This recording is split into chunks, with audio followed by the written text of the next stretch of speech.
We are back. New Welcome. episode. welcome to us.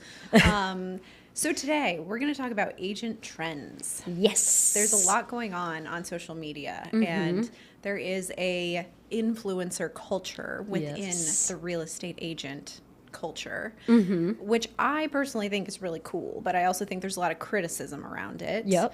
So we wanted to chat a little bit about agent trends that we're seeing, not only on social media, but just things that may be influenced by television as well. You know, some of those real estate shows. And, you know, maybe share some opinions, but also like get your opinions too. Yeah. Like we'd love to hear from our viewers on this too, and, you know, comments or whatever, like, what's your opinion on this? What are you thinking? And ultimately, like, does this stuff bring business? Yes. Like, what are we doing it for? Yep. Views, monetization, business, like, there's probably a number of different ways. And I think, personally, what I think is really cool about our industry right now is that there are so many ways to make money in this industry, and people have figured that out and leveraged it and done it really, really well. And I also think a lot of criticism comes with it because it's not the traditional, like, build a team, sell houses type of thing. But I think it's cool and innovative and super smart. But yeah, so that's our topic. So Kelly, what are your thoughts? So, when I look at getting Instagram followers, for me personally, of course I want more views, more followers. Not because I want to be an influencer in any capacity. That actually sounds pretty awful to me. To each their own. But what I've come to know is that I essentially want to be a person of influence in the real estate field. I don't want to be a social media influencer. Does that make sense? Yes. So I think there's a lot of social proof and validation you get by having a high follower count. I think, you know, success begets success. You know what I mean? Followers will get you more followers because there seems to be some allure to people watching you, right? Especially when you see someone with a high follower count. So I think, as you said, there's a ton of ways to make money in real estate.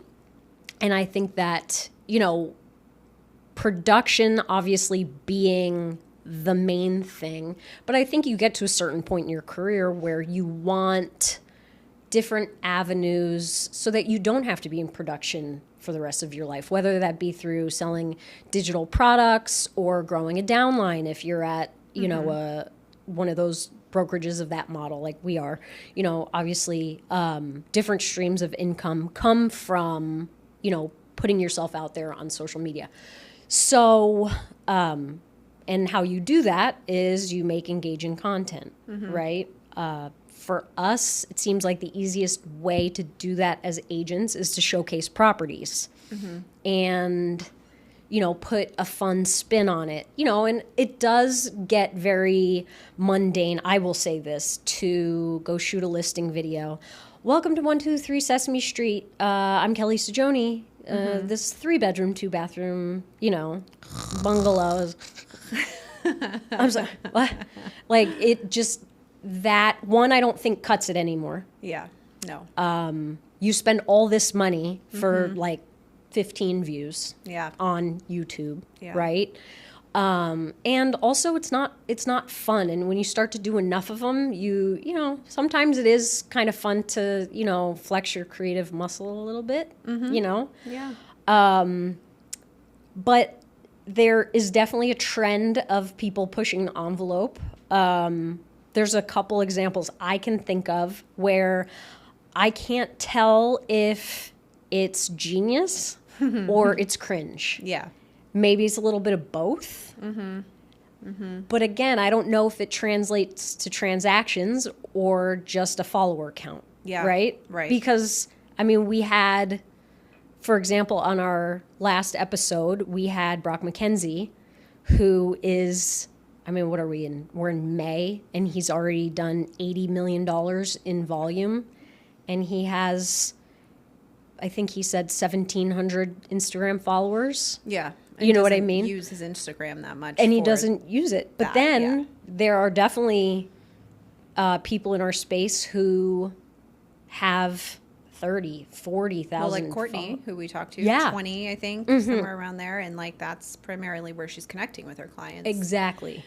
Do you think this is kind of a little bit off where you were going, so we can come back to where you're going, but do you think that the revenue share model is what has kind of that in combination with the way social media has become so much of our life, I would say, in the last 5 years? Like, I think that social media really shifted right around the pandemic, like right after that, because so many people decided to spend more time on there. That's where you started getting more like vloggers and influencers, and not that it didn't exist before, but I don't think that it existed the same way as it did after the pandemic.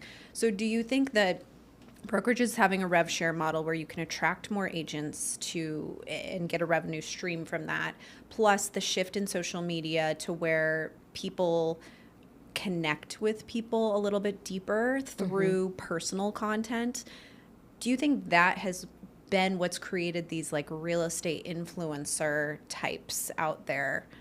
I'm thinking that I feel like that has something to do with that.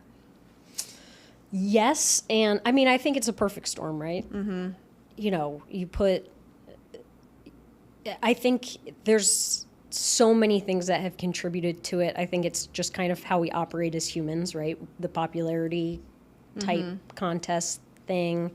A little bit more of, you know, I think the reality TV shows have something to do with it too. Where in the real estate space, like Selling Sunset and all of that. And I think people have just learned to monetize social media and leverage it for another income stream, you know? Yeah. And I think it's one of those things where we're always trying to find a way to move the needle in our business. And, you know, I think partially people do just like to have fun with it. And that's you know, and they get very, very popular as a byproduct of it. And then I think I think it's flipped on its head where, you know, people are trying to emulate that by putting out content that is borderline shock value, right? Like, here's a couple examples of videos that, again, and I'm curious what other people think about it. And I'm going to preface talking about these videos that to each their own. Like, I'm not poo-pooing anyone's creative, you know, obviously there is a type of client out there for everybody. So like, you do you. Yeah. Whatever. I've noticed a lot of rapping, like realtors rapping. Yeah. Which, again, cool, creative, funny. Is that for clients, or is that for other realtors, or I don't know.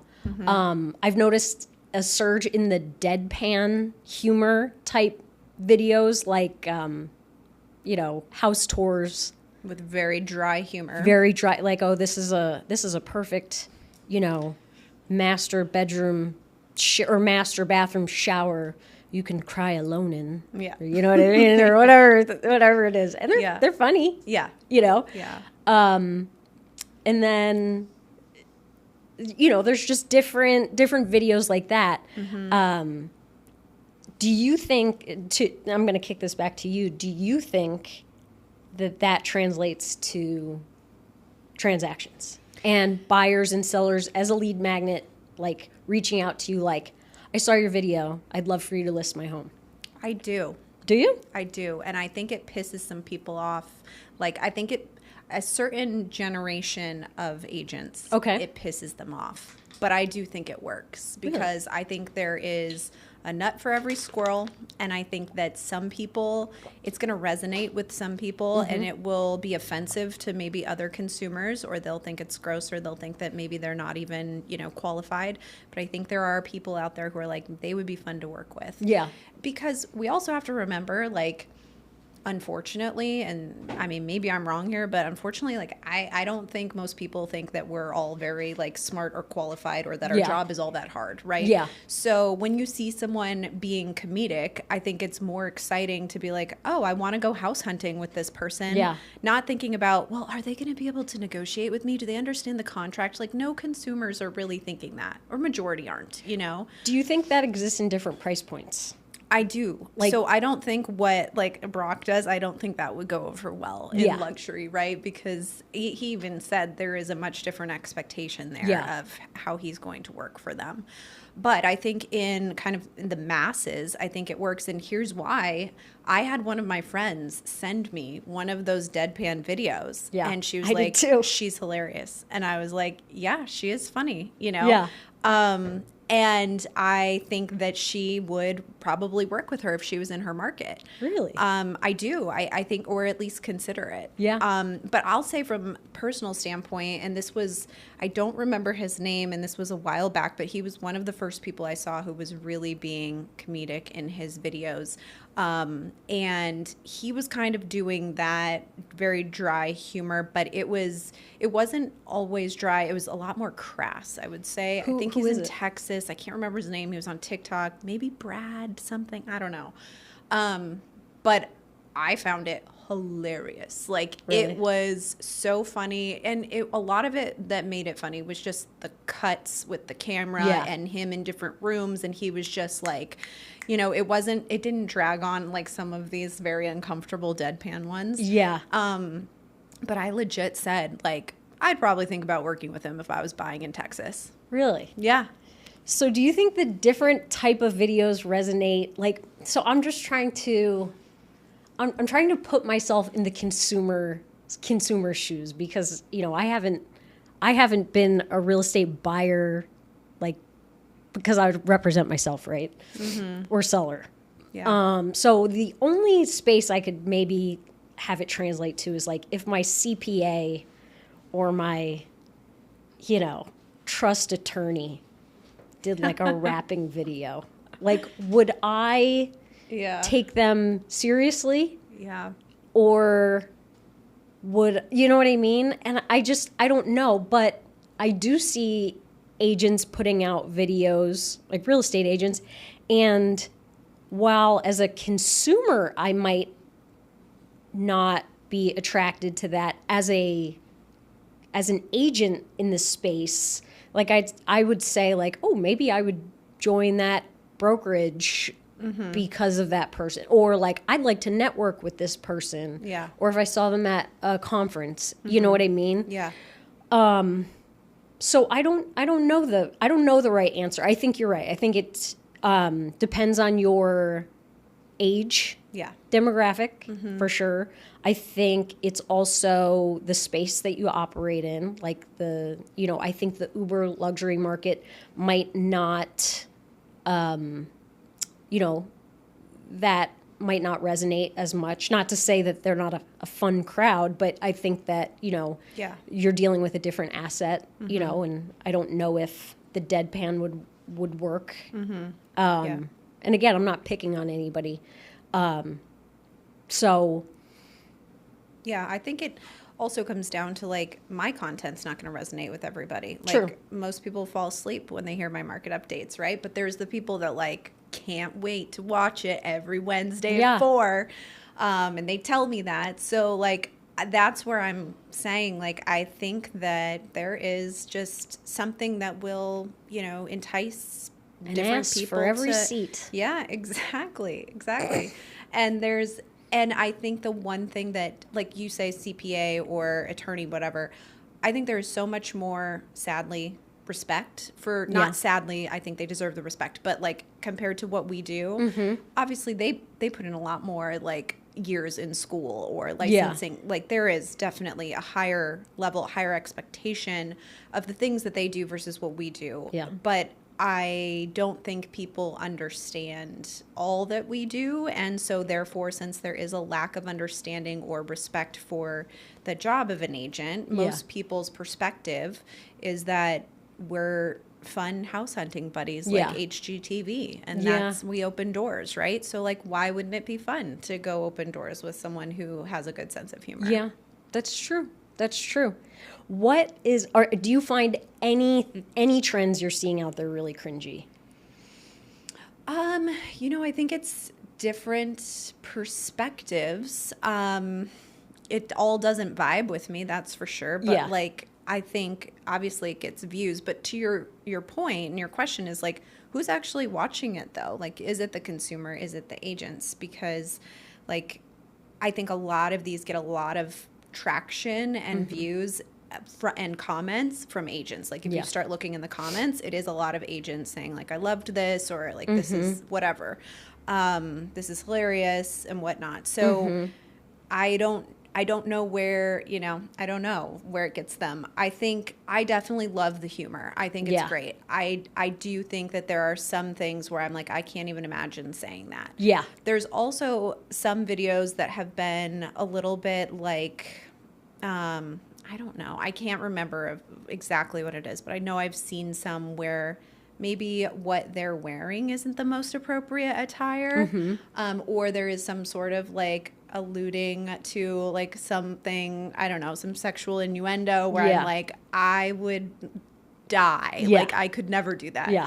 Again, to each their own, and but it comes down to like, is this working for you? Yeah. Or what is the purpose, right? Like I no judgment at all. Like, is it to get agent following? Awesome. If it's to get client following and it's working, awesome. Like, I think I am all for like agents innovating and iterating on stuff and creating income streams and, taking hold of social media because it's a powerful tool. Yeah, it is. All right. What is the best video you've seen for maybe like a listing showcase? I think who does the best listing videos is Paige Steckling in Utah. Yeah, she does. Yeah. Incredible. Yep. It's, they're just so well done. The properties are always beautiful too. Yeah. Which helps. But she is a perfect example of like setting the standard of how she does her listing videos and gaining clients from that. And as far as I understand from things that she's shared and like where she's spoken and stuff, it sounds like her business was built because higher end builders, clients were like, I want that type of marketing for my property. And that's how it's supposed to work, you know? And so I think she's absolutely incredible. She's, the ideas are amazing. The videography, the editing, like half the time I'm like sending stuff to my editor. I'm like, hey, do you think we could do something like this? And he's like, yeah, for like $15,000. I'm like, cool. Awesome. Okay. All right. So plan B. Let me restart. 1, 2, 3 Sesame Street. Yeah, that's good. let's just go back to the original. But it's everything from like also like the hooks that she has and the story that she tells in every video, and they're all unique and different. And so I think she's like the pinnacle, I think, for me in terms of like listing videos. Do you think that can be emulated in a non-luxury market though? Absolutely. Where like that, like for example, and every house is unique and has like its own special features and whatnot. But I mean, it definitely is different to put a more cinematic spin on, dual shower heads and, massive marble islands, than, maybe like a Formica countertop. Yeah. Or do you just tell the story different? Yes. And I think that's what I've learned from her content is it's not always what she has said is like you find something special about every house. And I've taken that as you either find something special about the house or you think about some sort of fun hook that is you can also relate to the property. Yep. And I've had a lot of fun with that this year, like making really more, Your videos have been great this year. thank you. Inspired by Paige, just like on a much lower level. That's what I'm trying to do because I think, and this is what I tell my clients is like, this video might be 30 seconds, but what I'm trying to do is hook people to get interested to see more. Yeah. I'm not doing a video tour of your home. I'm not walking them through every detail. It might be funny. It's going to be something just to grab attention, get people to get a teaser, and then actually want to go look at the listing from there. And I think that is a much better way to approach it. And so even if you have, like I saw Shannon Gillette did a video of a fixer-upper not too long ago, and I don't remember what she said, but it was something like she basically called out like this house needs a ton of work, like it needs to be updated. And I think I can't remember what she said, but it was cute, it was funny, and it was like she's not trying to make it like a palace. It's a fixer upper. Yeah. So like call it what it is, but it's still a great video. Yeah. So I think there's definitely ways to do it no matter what the house looks like, and it's about telling the story and just getting eyeballs on it. Yeah. What are you going to do to get eyeballs on it? Do you think that videos like that translate? Like, have you ever sold a listing from a video? No, not that I know of. Yeah. And I think most people don't. But I think what it does is what Paige has experienced, where you're being known for this is how I market properties, and you get more business from it. Yep. But it would be hard to trace. Most times, buyers are working with another agent, so we never know where they actually find the property. True. So unless someone reaches out to you directly, it's hard to know if it was your marketing that brought it or not. Yeah. It could have been. Well, and sometimes it's, like all removed, right? So you put the QR code to the video on the postcard, and then the postcard sits on the fridge, and then the neighbor scans the thing. You know what I mean? Yes. So sometimes it's just, maybe it did. Yeah. Or, It's hard to know. Yeah. But it's the effort, and that's like the standard that I use when I meet with sellers. I'm a full service agent. These are the things that I do. And every house gets a video, and they're always different. And I shoot them vertical, short form content because I can put it more places that way. Yep.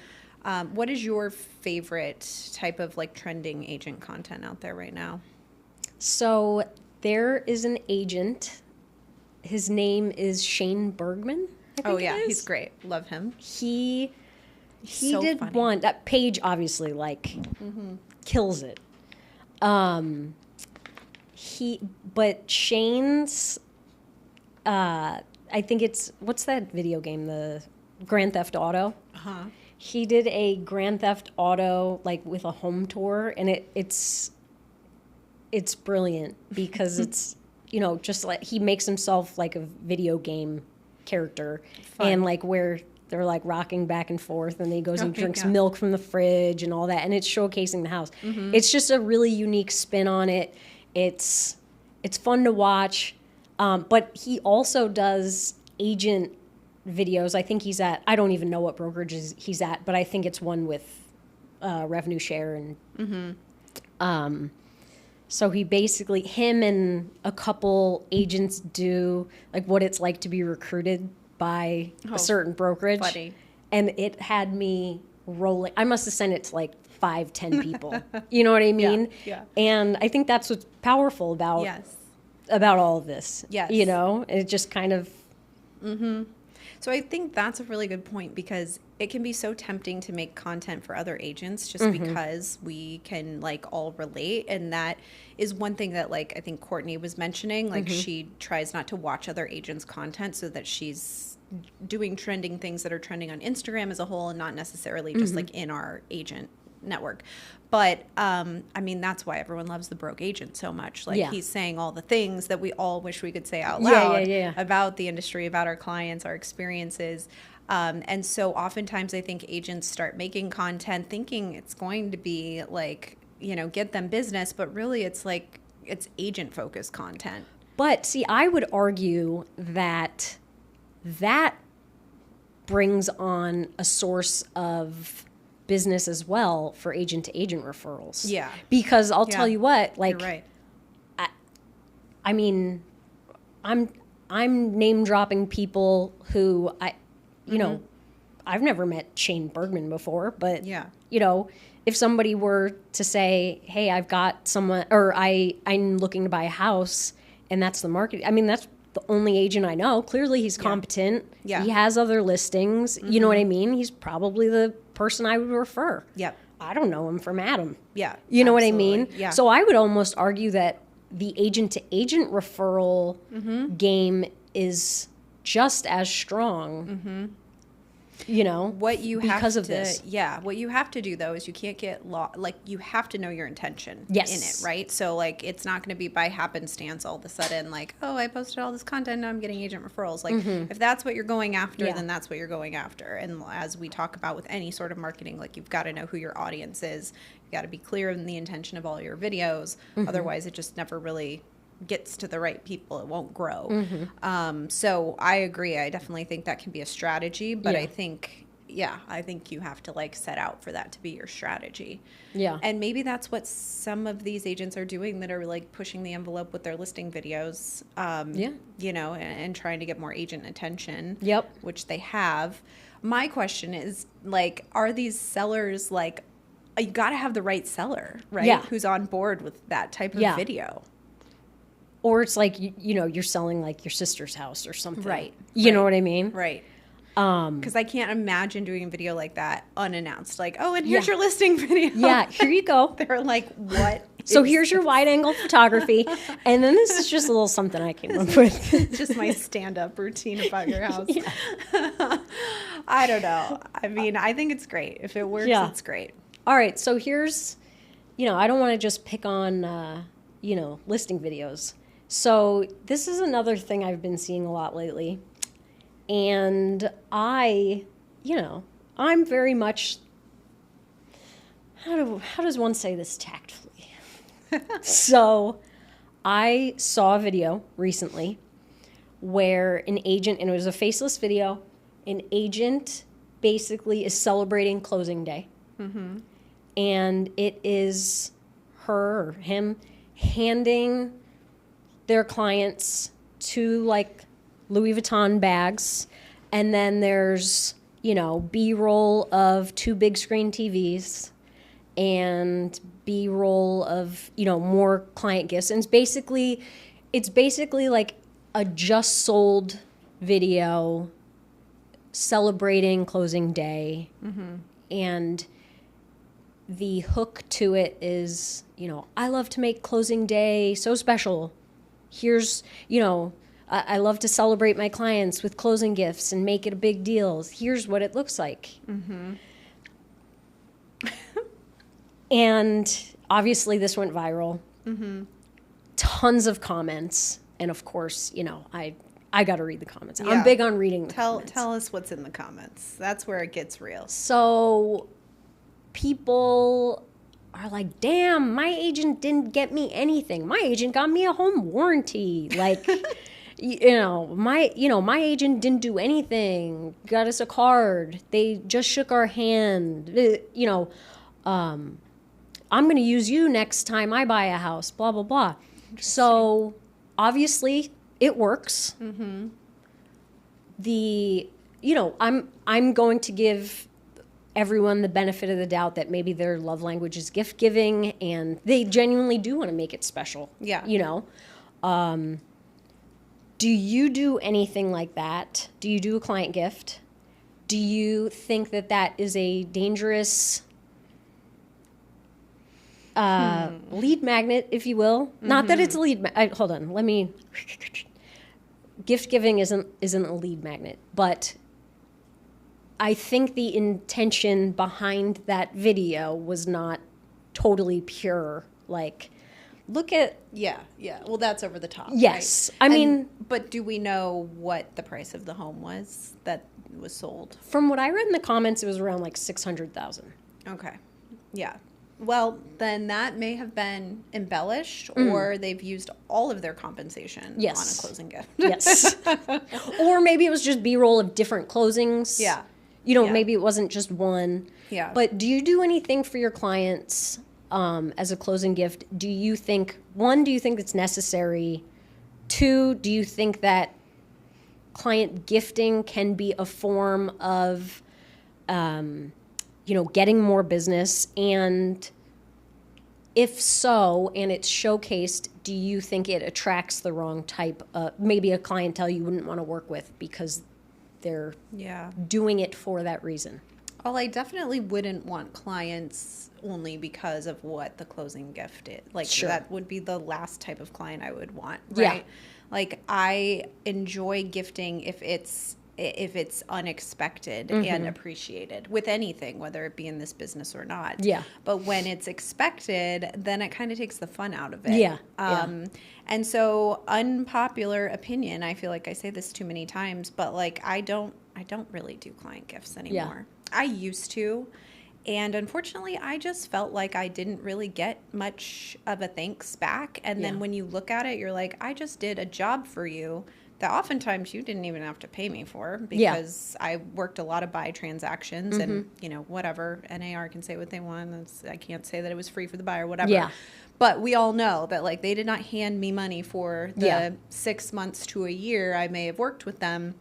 And so then out of the money that I just made for doing the job for them that I was hired to do, I now spend it on something to give back to them, to have them never say thank you. Like, How do you, so maybe I'm sour. no, I agree. I feel like client gifting is now like the tipping of the of the real estate world. Yeah. Where it's like, here, Yeah. So I want to know, how do you think that started? The first client gift given. Like, I know, right? How did that start? Because I don't know, and I don't know if it was. I don't know that I would ever expect a gift from like after tax season from my CPA. No. Or like anything from like my handyman. From my hand. Yeah. I don't know that I would ever. How bizarre. I don't know. So how did client gifting on the real estate side start? My guess is that it was housewarming gifts. Like, that's the only thing that makes sense to me. Yes. And that's how I feel like that's the only way I enjoy. Like, I have a much harder time thinking about a gift for a seller. I just feel like it's an obligation at that point. Whereas, like, when you help someone buy a new house, it's like, okay, like, here's a bottle of champagne, or like, here's, a small token. A gift basket or something like that. Like, that is my guess on how it started. And now I will say I've had some clients that are like pleasantly surprised and so grateful that I give them anything. So like, not everyone expects it. Yes. But I've also like feel like I've gone above and beyond and given gifts that are like larger and like honestly not even heard a thank you. And I'm like, did they get it? That's I think what I have faced too. I got to a point where I felt like I was like being like a personal shopper, like moonlighting. And then I was like, well, I got them a gift card to dinner, but they referred them, so like if I got them a gift card for this, they're gonna find out that was more. And I was like, it was stressing me out. I never felt like it was enough. I kind of felt like, oh, they're gonna think like, oh, I was putting all these false story narratives in my head, and it was stressing me out more than anything.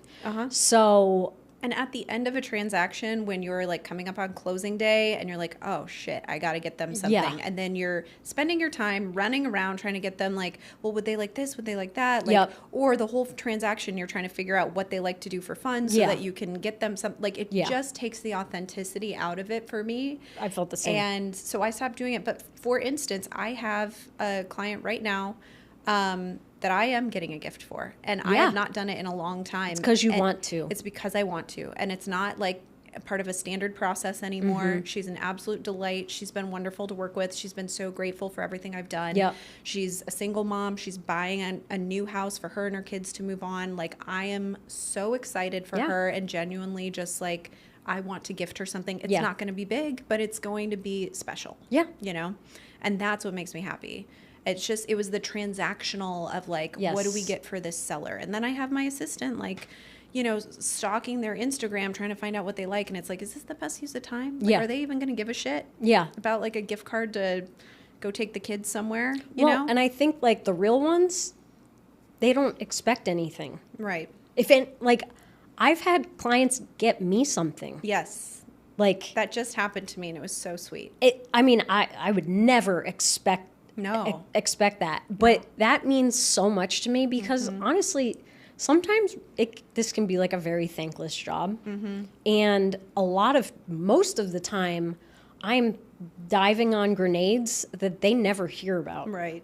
Yeah. And then so like when somebody like throws me attitude or like lights me up or, you know, I see these forums where it's like people don't do enough to earn their commission. I'm like, well, you didn't see the shrapnel I took. You know what I mean? Right. When this thing almost imploded and I never made it your problem. Yeah. Like I think that's a big part of our job is obviously managing expectations, getting in front of things. So it's never something that they have to deal with. I want to make a transaction look so fucking easy, even though it's not. Yeah.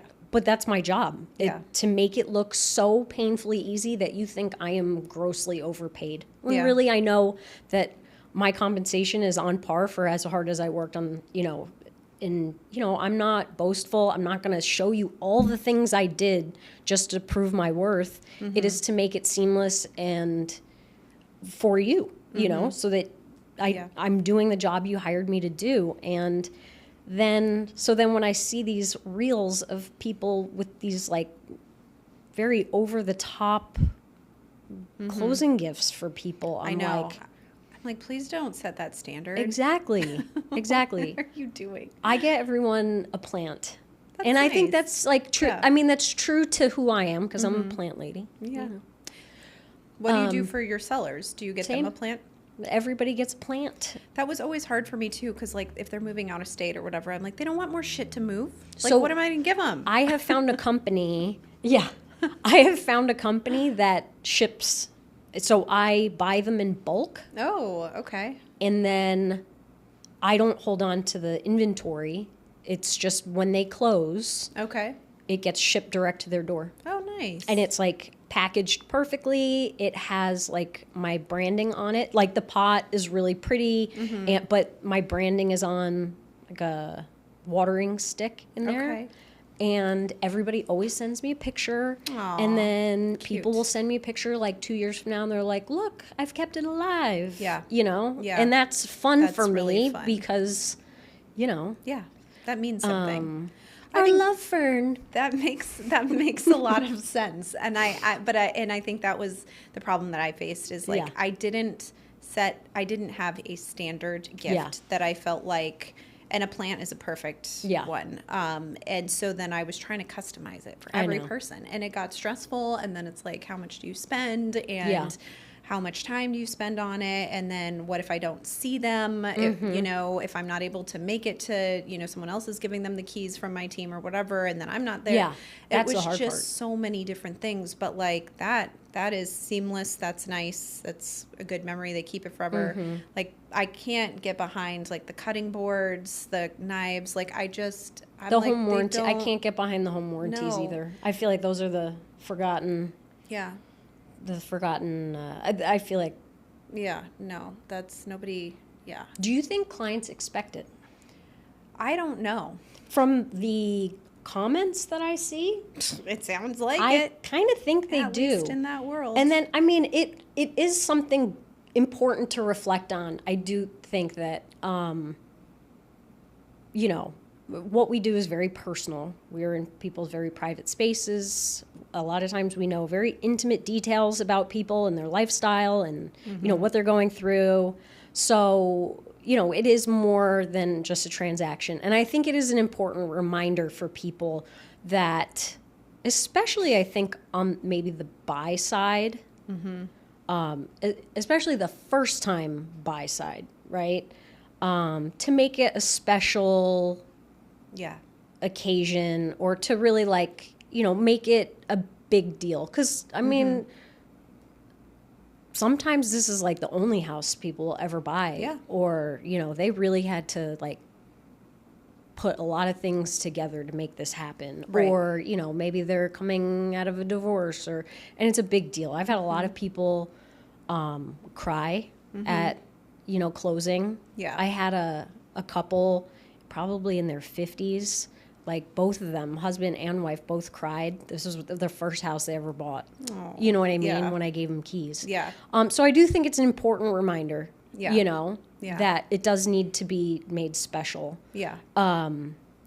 But and when I read some of those comments, I was like, God, maybe I'm not making it special enough. And because I've also had people when I've met them to give them keys, they're like, I thought I was gonna have like the sold sign and like hold it, and then I'm like, well, shit. Well, like, and that's hard too, because there are the people that want a photo and they want the moment, and then there's people who are like, no, don't take my picture, please. okay, and I've had that too, where I'm like, Right? let me get a picture, and Yeah. they're like, Yeah. but I'm in my moving clothes. I Yeah. don't really want to, and I'm like, okay, Right. Or it's like a personal thing. Like they'll take their own picture, but then I've had like, oh my God, I had to like film a video of like them carrying each other over the threshold and like a whole thing. And they were a nightmare. Just side note. Yeah. Someone I ended up firing later when they Yeah. came back into the picture.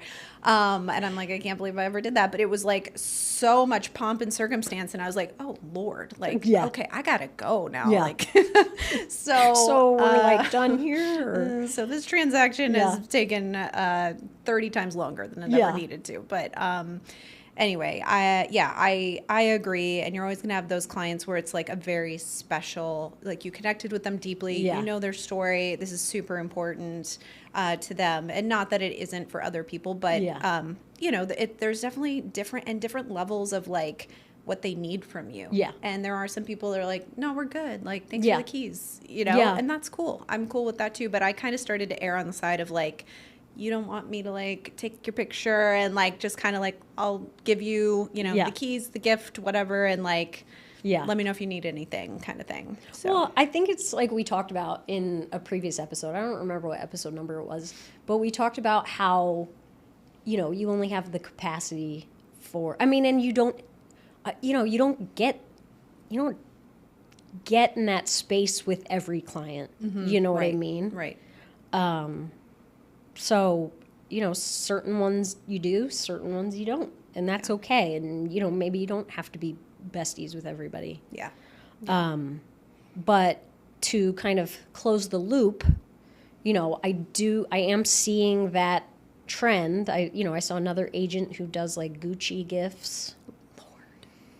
I don't know. What is like Gucci that you give a new homeowner? Is there like I'm sure there's stuff. home decor? I'm sure there are things. Like Gucci things? But I'm just like, I hope that they're managing their compensation well. Yeah. Because I don't understand how you're doing that and paying your broker and paying your taxes Yeah. and paying your assistant and paying Yeah. your marketing and also making a profit. Like, Or they're not doing that much volume, you know what I mean? And Yeah. this is just, maybe it's a little bit more for the views, the show, kind of like we Yeah. were talking about with, yeah. Any other trends we are seeing out there that are working, not working? I think those are the two main ones Yeah. that we've been seeing. Social. Yeah. All of it ties back to social media. Yep. Sure does. Well, we'd love to hear from you guys in the Yes. comments, wherever you're hearing this, watching this, whether it be YouTube or Instagram, like thoughts on trends. Questions, comments. Or are you one of these people Yes. doing these new trends? No, actually, I think that's the perfect thing to ask. I would love for someone who maybe has a high follower count, or maybe someone who didn't have a high follower count, who had a video go viral.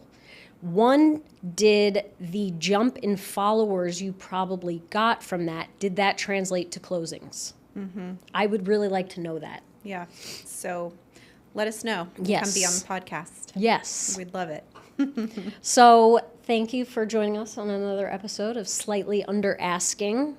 Yes. And we are looking for guests. So if you if you're in the Phoenix area and you have something you'd like to talk about, something innovative that you're working on, something that's moving the needle, or you've got, Or you're just cool. yeah, you're just cool. You're not prettier than us or funnier than us, but you're all right. Reach out to us because we do want to interview guests, people that are in the space, making an impact. Someone with tactical stuff to share. Like, we'd love to hear from you. Yeah. Always open for knowledge share. Yeah. Okay. All right. We'll catch you on the next All one. right.